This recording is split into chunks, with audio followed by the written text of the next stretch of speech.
Est-ce que tu sauras répondre à cette question aujourd'hui, TOEIC? By the time I got to the station, the train left, leaves, had left ou was leaving. Alors là, dans la phrase, il faut tout de suite identifier deux choses. Le by the time, qui veut dire au moment, donc au moment, et le I got, donc I got to the station, ça veut dire en gros le moment où je suis arrivé à la gare. On n'est pas dans le présent, on est dans le passé. Donc là, quand vous avez ça déjà, le by the time en général, il est utilisé avec une version du perfect, ok?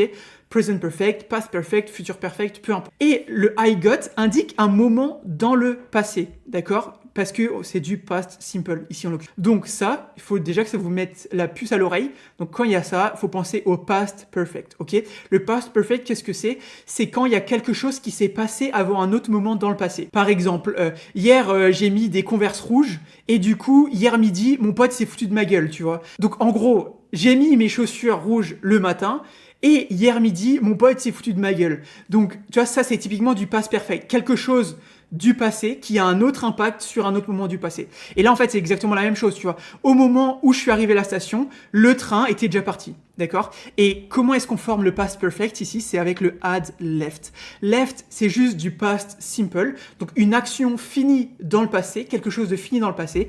Leaves, c'est du présent. Donc, on va l'utiliser plutôt pour exprimer une habitude ou quelque chose qui se passe maintenant, une généralité, un fait scientifique, quelque chose comme ça. Et le was leaving, c'est une action en cours dans le passé. D'accord?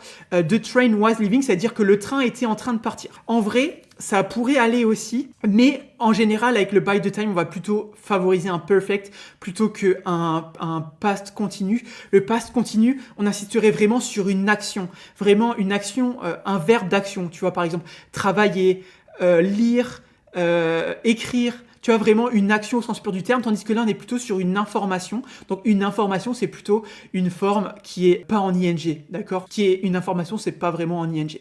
Donc voilà, pour toutes ces raisons-là, pour moi, c'est le had left, et c'était bien ça. Donc voilà, si jamais tu passes le TOEIC bientôt, enregistre et partage cette vidéo avec les gens qui passent le TOEIC aussi. Et puis, si tu veux t'entraîner, on a créé une plateforme d'entraînement spécialisée pour le TOEIC. Donc, pour y arriver, tu tapes www.top-students.com dans ton navigateur, donc Chrome, Safari, peu importe.